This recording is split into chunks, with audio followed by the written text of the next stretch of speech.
अस्सलाम वालेकुम। तो ये है जी पार्ट 2।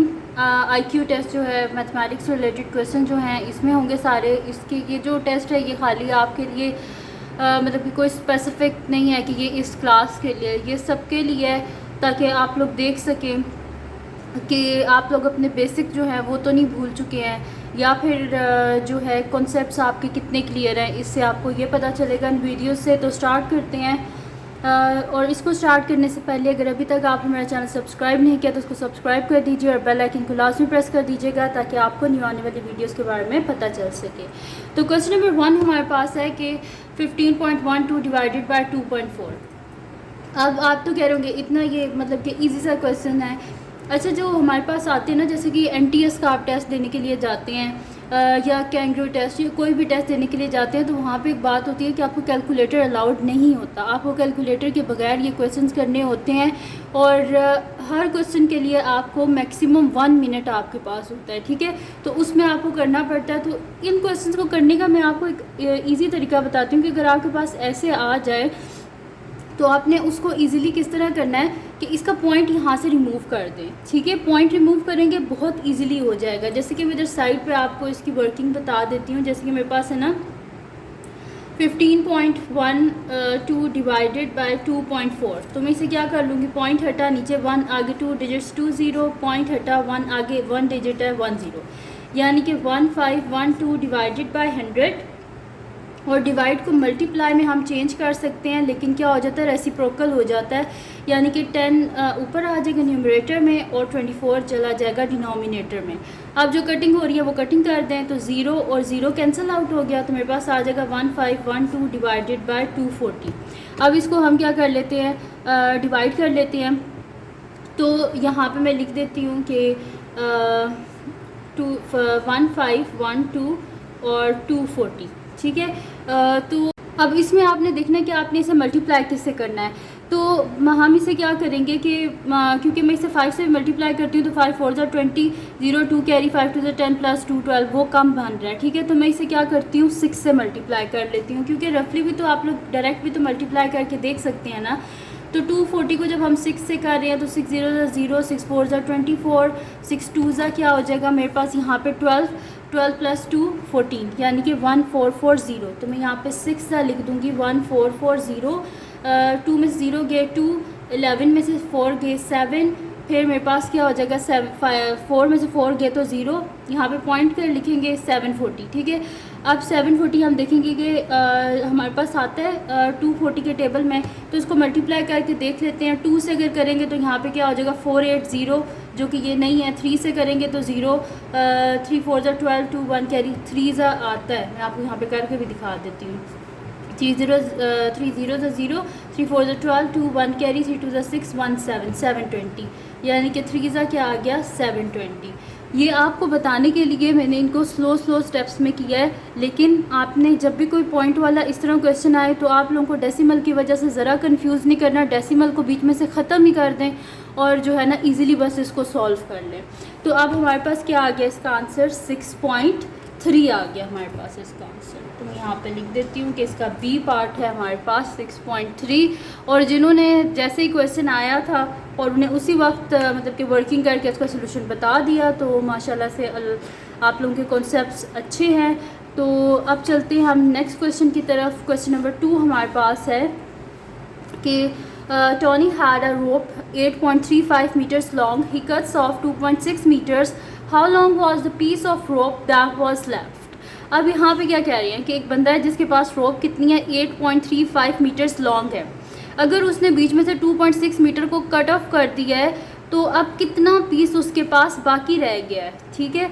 तो ये हमने बताना है। तो जल्दी से आप लोग इसकी वर्किंग करें। हिंट इसका यही देती हूँ कि बेशक अगर आप लोगों को यहाँ पे अगर आप इसको डायरेक्ट भी कर लें तो ये इजीली हो जाएगा, लेकिन एक चीज़ बड़ी इंपॉर्टेंट होती है माइनस या प्लस करने में। पॉइंट वाले जो हमारे पास नंबर्स होते हैं उनको जान के, जिसके बीच में डेसिमल जो होते हैं ना हमारे पास नंबर्स, इनको जो है वो करने में एक ट्रिक होती है जो आपको लाजमी इस्तेमाल करनी पड़ेगी, क्योंकि अगर आप इसको वैसे नहीं करेंगे तो आपका गलत हो जाएगा। तो जल्दी से बताएं कि इसका आंसर क्या होगा। लाइव चैट साइट पे चल रही है, उस पर मुझे बता दें, या अगर आप लोग इस प्रीमियर के एंड होने के बाद अगर इस वीडियो को देख रहे हैं तो मुझे जो है वो पहले बता दें, आंसर देखने से पहले बता दें कि इसका आंसर क्या होगा कि 8.35 मीटर्स लॉन्ग जो थी वो रोप थी और उसको कट ऑफ किया गया 2.6 मीटर, तो पीछे कितनी बची है। ठीक है, ये आपने बताना है। तो अब मैं इसका सलूशन कर देती हूँ।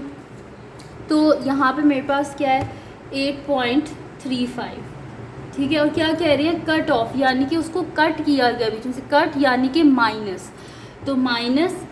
अच्छा, वैसे जब हम लोग कोई भी चीज़ ऐड करते हैं, जैसे कि मेरे पास अगर हो कि मुझे ऐड करना हो 835 प्लस 26, तो हम इसको किस तरह ऐड करते हैं 835 और इसके लास्ट में ये वाला लिखते हैं 6 और फिर 2, फिर इसको हम ऐड करते हैं, इसी तरह करते हैं ना हम इसको ऐड।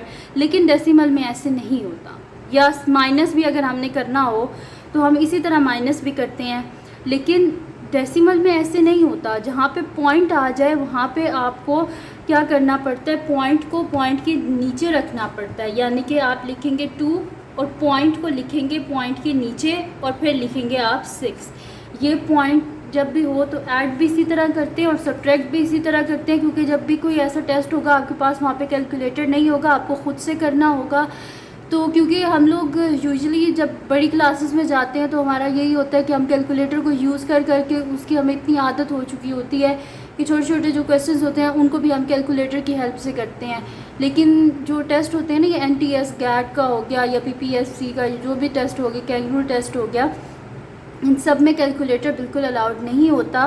तो अगर वैसे क्वेश्चंस आ जाएं तो पॉइंट को पॉइंट के अलाइन करके आपने इसको सॉल्व करना है। तो 5 में से यहाँ पे नीचे कुछ भी नहीं है तो 5 एज इट इज़ नीचे आ जाएगा। यहाँ से कैरी लेके 13 में से 6 गए तो पीछे क्या बचेगा 7 में से 2 गए तो 5। ठीक है, तो यानी कि अब मेरे पास इसका आंसर क्या आ गया 5.75। ठीक है, ये मेरे पास आ गया इसका आंसर, और जिसने मेरे बताने से पहले बता दिया था तो अच्छी बात है कि आप लोगों के कॉन्सेप्ट्स क्लियर हैं। तो ये हो गया जी इसका सेकंड क्वेश्चन। अब चलते हैं नेक्स्ट क्वेश्चन की तरफ, जो कि मेरे पास इसका थर्ड क्वेश्चन है। अच्छा, जब भी आपके पास टेस्ट आएंगे ना, जब आप टेस्ट देने के लिए जाएंगे, अच्छा वो क्या करते हैं कि आप लोगों को ना इतनी लंबी लंबी स्टेटमेंट वाले क्वेश्चंस दे देंगे। तो मोस्टली क्या होता है, स्टूडेंट क्या करते हैं, लंबी स्टेटमेंट देख के ना कहते हैं भाई ये तो हमसे सॉल्व ही नहीं होगा, तो इसको स्किप कर देते हैं और जो छोटे छोटे क्वेश्चंस होते हैं उनकी तरफ चले जाते हैं। तो बेशक स्टेटमेंट लंबी हो, आपने क्या करना है, स्टेटमेंट को छोटे छोटे पीसेस में ब्रेक कर लेना है और उसको साइड पे आपने लिखते रहना है, क्योंकि जब भी आप ये वाली टेस्ट देंगे तो आपके पास क्या होगी, शीट्स होंगी ये MCQs वाली, लेकिन आपके पास साथ आपको जो है ना वो ब्लैंक शीट्स जो हैं वो भी मिलेंगी वर्किंग के लिए। तो उसमें आपने ये वर्किंग करके जो है इन क्वेश्चंस को आपने सॉल्व करना है। जैसे कि यहाँ पे हमारे पास क्वेश्चन है कि Nicholas mother bought 12 bags of carrots and 7 bags of cucumbers. Each bag of carrot has 24 carrots and each bag of cucumber has 10 cucumbers. What number sentence can be used by Nicholas to find the total number of carrots and the cucumber? Make your answer. अब यहाँ पे क्या है कि वो कह रही हैं कि एक निकोलस है जिसकी मदर है, उसने 12 बैग्स लिए कैरेट्स के, 7 बैग्स लिए उसने क्यूकम्बर के। हर बैग ऑफ कैरेट के बीच में 24 कैरेट्स हैं और हर बैग ऑफ क्यूकम्बर में 7 क्यूकम्बर्स हैं। वो कह रहे कौन सा इसमें से सेंटेंस है सूटेबल है कि उनकी जो उन्होंने शॉपिंग की है वेजिटेबल्स की, उसको कौन सी उसके लिए ये सूटेबल है। तो जल्दी से देखें कि इनमें से कौन सी स्टेटमेंट होगी, 12 + 7 × 24, ठीक है, या फिर 12 + 7 × 10, 12 × 24 + 7 × 10, या 12 × 24 मल्टीप्लाई बाय 7 × 10। तो जल्दी से सोचें कि इनमें से कौन सी स्टेटमेंट इस सूटेबल है जो गिवन सिचुएशन है इसके लिए। तो अब आपने करना क्या है, जब आप इसको अब सॉल्व कर रहे हैं तो छोटे छोटे पार्ट्स में ब्रेक करें और इसको ख़ुद करने की कोशिश करें। मेरे अगर आप लोग देख रहे हैं तो थोड़ी देर के लिए इस वीडियो को रोक के इसको ख़ुद करने की कोशिश करें, ताकि कोई ऐसे टेस्ट आए तो आप लोगों को कोई मसला ना हो। तो अब मैं आपको बताती हूँ कि आपने करना किस तरह। क्या कह रहे हैं कि निकोलस की मदर ने क्या किया है, 12 bags of carrots and 7 bags of cucumber। तो 12 bags of carrots, ठीक है, प्लस 7 bags of cucumbers। फिर क्या कह रही है वो कि each bag of carrot has 24 carrots। ठीक है, हर जो गाजरों का जो भी बैग है उसके बीच में, हर बैग के बीच में जो है ना वो 24 गाजरें हैं। तो 12 × 24 + 7 इंटू हर बैग के बीच में कितने क्यूकम्बर्स हैं, 10 क्यूकम्बर्स हैं, तो 7 इंटू 10। अब आप देखें कि मैंने इसको पार्ट्स में लिख लिया था, फिर मैंने जब देखा कि उन्होंने बोला कि टोटल बताएं कितना है, तो मैंने क्या कर लिया, इसको ऐड कर लिया। तो 12 इंटू 24 प्लस 7 इंटू 10, तो इसमें से कौन सा आ रहा है, सी पार्ट आ रहा है। तो मैं यहाँ पे कर लेती हूँ इसको कि इसका आंसर क्या है, ये सी पार्ट है कि 12 इंटू 24 प्लस 7 इंटू 10। अब चलते हैं इसके नेक्स्ट जो पार्ट है उसकी तरफ हम चलते हैं, यानी कि क्वेश्चन नंबर 4 की तरफ। तो क्वेश्चन नंबर 4 क्या है, अच्छा ये क्वेश्चन तो बहुत ज़्यादा आता है, कोई भी टेस्ट होना तो उसके बीच में आता है कि इतने % ऑफ इसका क्या है, यानी कि कुछ भी आपको दे देंगे 30% ऑफ 50 या किसी भी चीज़ का दे देंगे आपको, या कुछ इस तरह करते हैं कि आपको बहुत बड़ी वैल्यू दे देती है, जैसे कि 5000 दे देंगे, या कुछ इस तरह करेंगे कि आपको मतलब कि राउंड फिगर नहीं देते, जैसे कि आपको दे देंगे 535 का आप जो है वो फाइंड आउट करें 40%। तो ये परसेंटेज फाइंड आउट करना कोई मुश्किल मेथड नहीं है, ये बहुत इजी मेथड है। इसके बीच में ही देखें ये लिखा हुआ है कि आपने इसे करना किस तरह है। बस आपके ना, मैं बार बार आप लोगों को कहती हूँ कि अपने कॉन्सेप्ट्स क्लियर करें। जब आपके कॉन्सेप्ट्स क्लियर होंगे कोई भी क्वेश्चन आपके लिए मुश्किल नहीं है। अगर आपको परसेंटेज का सारा कॉन्सेप्ट आपका क्लियर है तो परसेंटेज का कोई भी क्वेश्चन आ जाए तो वो आपके लिए मुश्किल नहीं होगा। तो इसको स्टार्ट करते हैं। हमारे पास क्या है, 60% ऑफ 30। तो 60% ऑफ को क्या होता है, मल्टीप्लाई 30। देखें इधर से ही देख के मैंने इस स्टेटमेंट को इस तरह लिख दिया कि 60% ऑफ को मल्टीप्लाई 30। 1% आप लोगों ने कितनी दफ़ा पढ़ा होगा कि 1% किसके इक्वल होता है, 1/100 के इक्वल होता है। तो मैं इसे कर देती हूँ 60 मल्टीप्लाई बाय 1/100 इंटू 30। ठीक है, अब ये हो गया हमारे पास। अब इसको किस तरह हम करेंगे कि 60 डिवाइडेड बाय 100 मल्टीप्लाई बाय 30। जो कटिंग हो रही है वो कटिंग कर लेते हैं। तो 6 3 क्या होता है, 80। देखें कितना इजी मेथड था ये। तो जस्ट आपने क्या करना है, 60% ऑफ 30। जब क्वेश्चन कंप्लीट हो जाता है ना तो आप एक काम क्या करें कि थोड़ी देर ना वीडियो को रोक के तो आप देख लिया करें कि इसका आंसर आपको आता है कि नहीं आता, क्योंकि कई दफ़ा होता है मैं कुछ मतलब कि देर के लिए रुक जाती हूँ और कभी ये होता है कि बस वो मैं कहती हूँ सॉल्व कर दूँ जल्दी से। तो इसका आंसर क्या आ गया, 18। यानी और 18 कहाँ पे हमारे पास, बी है। ठीक है, तो ये हो गया इसका आंसर, बी पार्ट है इसका आंसर के 18 आता है इसका। तो कोई भी ऐसा क्वेश्चन आए तो आपके लिए मुश्किल नहीं होना। परसेंट की जगह 1/100 लिख देना है, ऑफ की जगह मल्टीप्लाई लिख देना है और इसको सिंपल कटिंग कर लेनी है, क्योंकि कैलकुलेटर आपके पास नहीं होगा, बस कटिंग कर लेनी है इसकी। क्वेश्चन नंबर 5, लास्ट क्वेश्चन इस वीडियो का। इसमें है कि 50% of a number is 20, what is 75% of the number. अब अगर 50% है एक नंबर का 20 है तो उस नंबर का 75% क्या होगा, ये आपने फाइंड आउट करना है। ऑप्शंस क्या गिवन है, 8, 15, 30, 45। ठीक है, ये हमारे पास गिवन है।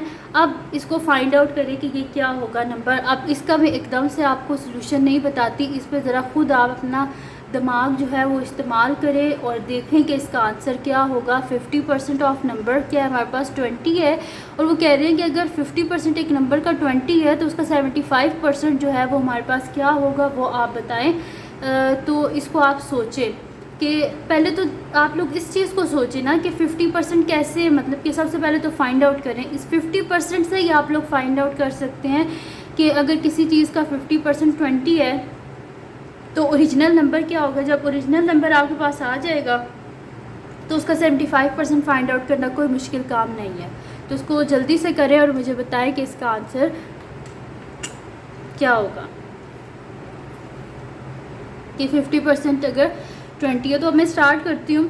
देखें हमारे पास क्या लिखा हुआ है कि 50% ऑफ अ नंबर हमें नहीं पता, तो let the number is equals to, number नहीं पता तो उसको x के इक्वल लेट कर देते हैं। तो 50% ऑफ अ नंबर, ऑफ क्या होता है, मल्टीप्लाई। तो 50% of a number is equals to क्या है हमारे पास, 20। परसेंट किसके इक्वल होता है, 1/100 के। तो 50/100 साथ में x इज इक्वल्स टू 20। ये 100 जो है उधर जाके मल्टीप्लाई हो जाएगा। तो 50x is equals to 20 into 100। तो 50x इज इक्वल्स टू क्या हो जाएगा, 20 इंटू 100 मेरे पास यहाँ पे क्या हो जाएगा, 2000 हो जाएगा। तो मैं लिख देती हूँ 2000। तो x is equals to 2000 divided by 50, 0 और 0 कैंसिल आउट। तो क्या हो जाएगा, 5 4 20 और साथ में 0। तो वो नंबर क्या है, 40 है, तो नंबर हमारे पास क्या है 40, 40 का 50% हमारे पास क्या है 20।